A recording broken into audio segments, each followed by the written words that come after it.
Olá, aqui quem fala é Vitório Camargo, seja bem-vindo a mais um vídeo do nosso canal. E no vídeo de hoje nós vamos falar sobre bomba centrífuga e o seu ponto de operação. Mas antes de começar, gostaria de convidar a curtir esse vídeo, compartilhar esse vídeo e se inscrever no nosso canal.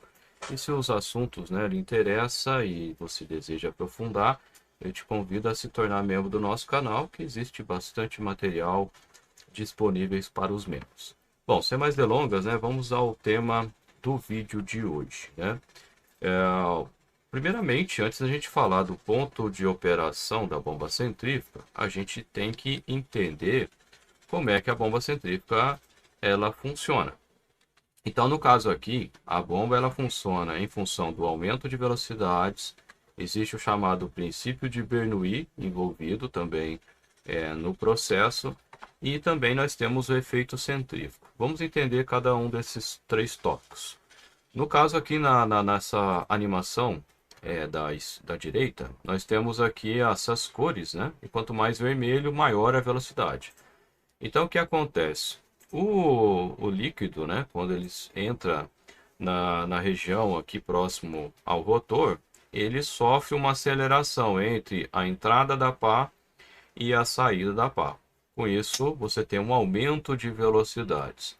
Quando você tem um aumento de velocidade, você tem o princípio de Bernoulli envolvido. O que é o princípio de Bernoulli? Ele relaciona a variação de velocidade com a variação de pressão. No caso, a equação de Bernoulli, a gente pode chamar ela como a equação da energia sem perda de carga para um fluido ideal. Então, significa que a energia se conserva. E se a energia ela tem essas duas parcelas principais, que é pressão e é velocidade, tem também a parte de posição, só que no caso da bomba centrífuga a diferença é muito pequena e a gente despreza. Então eu tenho pressão e velocidade. Se a pressão aumenta, a velocidade tem que cair para compensar. E o contrário também, que é o que acontece aqui na bomba. Então na entrada da bomba existe uma aceleração, consequentemente, com essa aceleração, velocidade aumenta, a pressão cai. Quando a pressão cai, ele cria uma condição de pressão. Então, a pressão na entrada do rotor é mais baixa do que na linha de sucção do equipamento, como está mostrado, por exemplo, nessa imagem, nessa animação da esquerda aqui. Então, o produto vem na linha de sucção.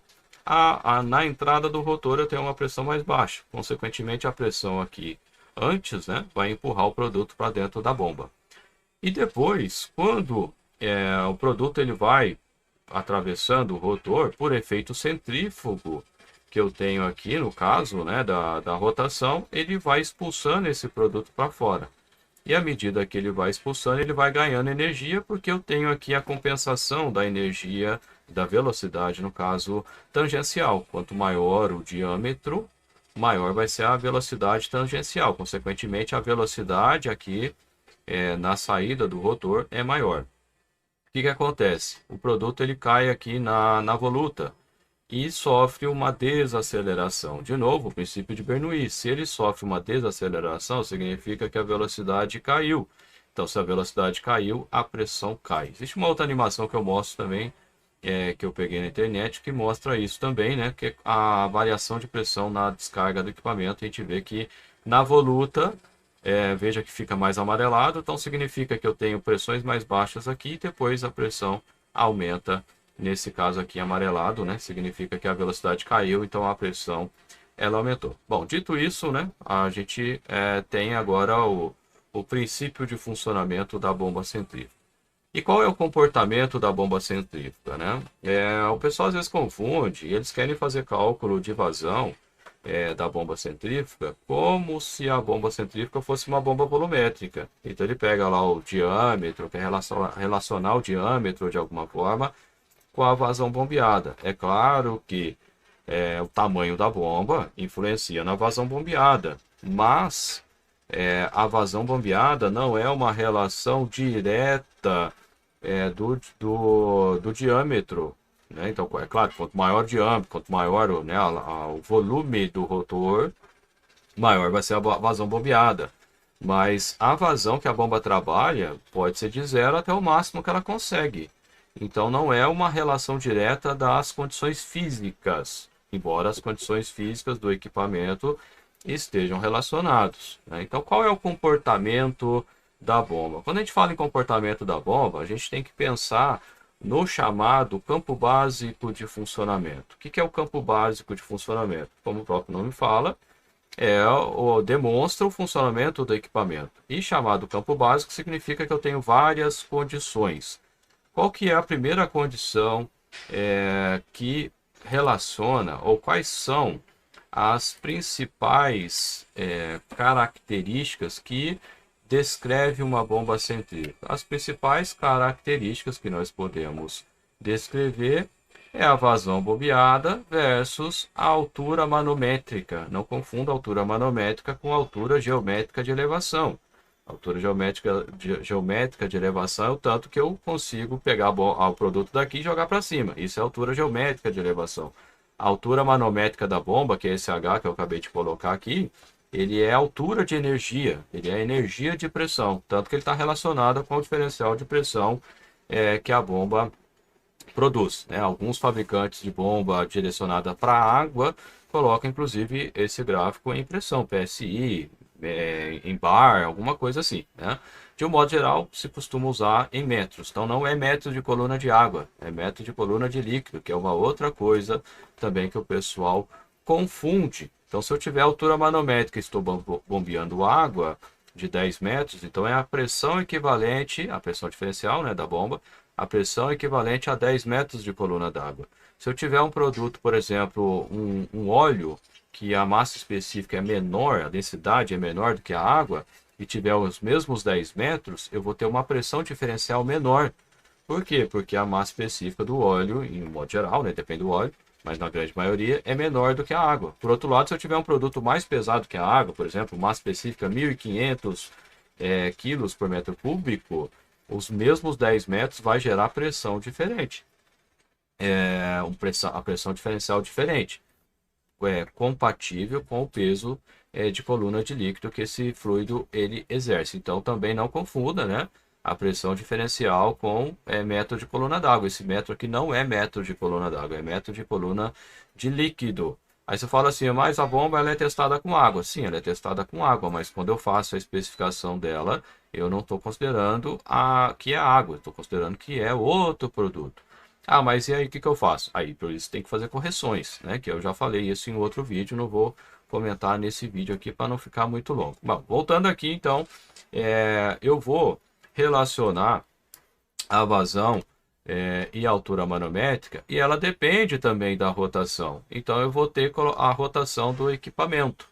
Então o que acontece, né? O gráfico ele costuma ser descrito num eixo X, num eixo Y, aonde a gente coloca a vazão no eixo X ou no eixo horizontal. Estou falando X e Y, que é o mais comum lá da matemática. E no eixo vertical ou eixo Y, a altura manométrica. Então, para uma determinada rotação, eu vou ter um determinado comportamento do meu gráfico. Então, o que acontece? Eu vou ter o meu gráfico fazendo isso. Por exemplo, digamos que essa aqui é a rotação de 1750 RPM. Bom, o que acontece se eu trabalhar com uma outra rotação? Eu vou alterar as características totais da minha bomba. É como se fosse outra bomba. Então, eu vou ter um outro gráfico mais aqui em cima. Então, nesse caso aqui, rotação, por exemplo, 3.500 RPM.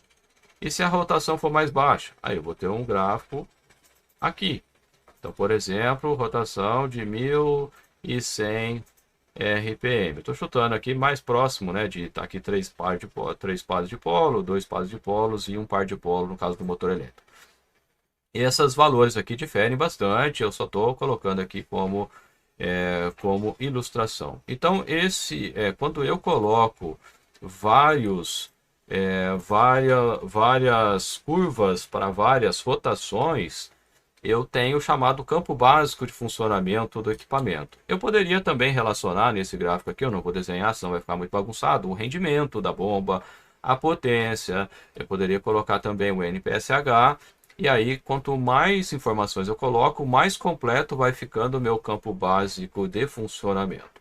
Bom, e daí e eu com isso, né? Se você observar aqui nesse gráfico que eu acabei de desenhar, nós temos uma relação entre a vazão e a altura manométrica.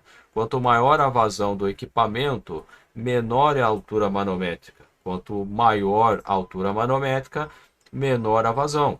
Em outras palavras, quanto maior a pressão de descarga da bomba, menor vai ser a vazão. Então, embora a vazão bombeada de uma bomba centrífuga ela esteja relacionada com a sua dimensão, quanto maior a vazão, maior é o tamanho do equipamento em si, não é uma relação direta, depende de como eu trabalho com essa bomba. E como é que eu vou saber disso? Bom, para isso, nós temos que falar da chamada curva do sistema. E o que é a curva do sistema? A curva do sistema é o que representa a minha instalação. Quando eu falo sistema, é a instalação. Pensando então nos mesmos gráficos, né, em relação à vazão e a altura manométrica, o que vai acontecer? A perda de carga, que é inerente à instalação, ela é proporcional ao quadrado da velocidade. E a velocidade ela é proporcional à vazão do escoamento. Então, se para uma mesma instalação, quanto maior for a vazão que eu tiver na minha instalação, maior vai ser a perda de carga. Quanto maior a perda de carga, maior vai ser a pressão que eu preciso, a altura manométrica que eu preciso. Então, como é que eu determino a curva do sistema? Eu calculo a perda de carga do meu sistema para várias vazões. Quando eu faço isso, o que acontece? Eu vou ter um gráfico que vai ser parecido com uma parábola, que tem esse comportamento, aonde esse tamanho é o que a gente chama de altura geométrica de elevação, HGEL. Talvez tenha uma outra nomenclatura, vai depender do tipo de segmento, mas é bastante comum o HGEL. E depois ele vai subindo de acordo com a vazão. E aonde vai ser o ponto de operação do meu sistema? O ponto de operação do meu sistema, ele vai ser o cruzamento entre a curva do sistema versus a minha curva da bomba. Então, nesse caso, voltando aqui a curva da bomba, deixa eu colocar ela aqui numa outra cor. Então, eu tenho aqui a curva da bomba. Eu vou pegar para uma rotação só, né? Isso vale para qualquer rotação. Aqui, né, só lembrando, é altura manométrica e aqui é vazão. E vou pegar uma outra cor aqui só para a gente destacar. Eu tenho a curva do sistema que é assim. Então, qual que vai ser o ponto de operação? Ou o que é ponto de operação? O ponto de operação, ele corresponde à vazão versus a altura manométrica que eu tenho da minha bomba. E ela corresponde ao cruzamento da curva do sistema com a curva da bomba. Nesse exemplo aqui, então, eu teria aqui uma vazão e eu teria aqui uma altura manométrica.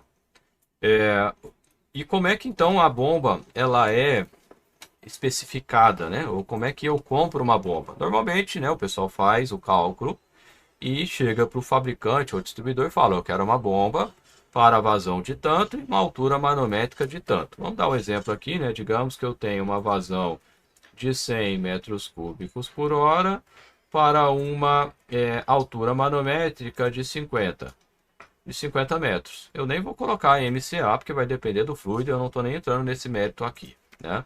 Mas 50 metros de coluna de água vai ser diferente, como eu falei, de 50 metros de coluna de óleo.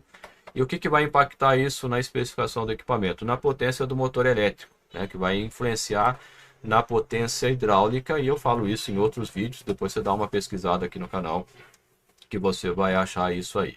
Bom, então o que vai acontecer, voltando aqui, né? Então, digamos que eu queira comprar essa bomba de 100 metros cúbicos por hora e altura manométrica de 50 metros. Aí eu vou no fabricante ou distribuidor e, né, dou essa informação. E dentro, claro que vai pedir outras informações também, para ver materiais, etc e tal, mas, né, no contexto, em termos de tamanho de bomba, ele vai ver qual é a bomba que é mais adequada para aquela sua aplicação, né? E vai te falar: compra essa bomba aqui, modelo A, modelo B, modelo C, e aí você escolhe. E você vai fazer isso com vários fabricantes e cada um vai te fornecer um determinado equipamento. Mas o que acontece na prática? Muitas das vezes, o pessoal confunde altura geométrica de elevação com altura manométrica. E aí ele pega, né, pega o desnível que ele tem, eu tenho 50 metros. Aí ele pensa que 50 metros de desnível é os 50 metros de altura manométrica e pede uma bomba para 50. Vai faltar coisa aí. O motor elétrico vai ser, ou o motor em si vai ser dimensionado errado, e eu não vou ter a energia necessária para esse equipamento para produzir. Bom, o que acontece muitas das vezes, né?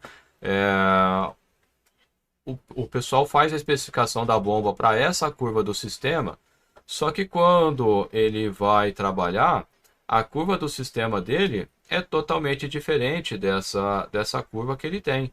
Então, o que acontece? Eu apertei errado aqui. O que acontece? Eu acabei apagando aqui deixa eu fazer de novo aqui. Então, eu tenho aqui a minha curva do sistema, a curva da bomba, né, a curva do sistema, e aqui a curva do sistema 1, curva da bomba. Acabei apagando sem querer. Então, o que acontece? Quando eu especifico de maneira errada, o que eu quero dizer de maneira errada? Eu subestimo a instalação, pode ser que a perda de carga seja maior. Então, ao invés de eu ter essa curva do sistema aqui, eu vou ter essa curva do sistema aqui, sistema 2. Então, no meu exemplo que eu tinha falado ali, pensando em 100 metros, e 100 metros cúbicos e 50 metros, né? Aqui de altura manométrica, a minha condição vai para a condição 2. E nessa situação, para a bomba que foi escolhida, eu vou precisar de uma altura manométrica, por exemplo, 70, estou chutando esse valor, e aqui uma vazão vai ser menor, então, por exemplo, 70.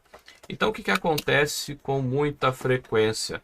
O pessoal subestima o tamanho da bomba, a altura manométrica que a bomba precisa, e acaba escolhendo uma bomba menor do que o necessário. E aí o que acontece? A vazão bombeada é menor. Então um indício de que de problemas, né? E eu vira e mexe sou consultado nesse sentido. Eu comprei a bomba para 100 e agora ela está com 70. Por quê? Bom, um dos motivos pode ser a especificação errada. Aí a pergunta é, sempre foi assim? Sim, sempre foi assim. Então a bomba muito provavelmente está errada, né? Agora, você fala, não, aconteceu de uma hora para outra. Então pode ser que a sua instalação, a tubulação esteja parcialmente entupida. E aí com esse entupimento aumentou a perda de carga e consequentemente eu mudei a curva do sistema. Então, ou uma outra situação, o pessoal vai lá e troca a válvula e aí coloca uma outra válvula com uma perda de carga maior. Isso também acontece, né? Na instalação, o pessoal considera que vai ser utilizado válvula gaveta e de repente usa válvula globo. E aí a perda de carga vai longe, né? É bastante diferente. Então pode acontecer também na hora de você ter que na hora a instalação física ser diferente da instalação real. E, consequentemente, aquilo que foi previsto acaba não acontecendo, né? Então, se você tem um caso de que a bomba ela está com uma vazão mais baixa do que precisa, então você tem que se perguntar, a primeira coisa, sempre foi assim? Bom, sempre foi assim. Então, muito provavelmente a bomba foi subdimensionada. Ela está dimensionada para uma condição menor do que ela realmente precisa. O que eu quero dizer o sistema que você utiliza, ele tem uma perda de carga maior do que foi considerado no cálculo. Não, aconteceu de uma hora para outra. Bom, aí você tem que verificar. Teve troca de algum componente, uma válvula, foi colocado alguma coisa na sua instalação? Não, não foi colocado nada. Então, pode ser entupimento. Não, foi trocada a válvula. Então, dá uma olhada na perda de carga da válvula, que pode ser que a válvula nova tenha uma perda de carga maior do que aquela inicial, né? Então, a motivação, inclusive, desse vídeo veio de duas consultas recentes nesse sentido, em que o pessoal está reclamando, né, que a vazão está com uma vazão baixa e uma outra pessoa que está fazendo um cálculo de vazão completamente nada a ver, né? Então a ideia desse vídeo vem para explanar, né, sobre o comportamento da bomba.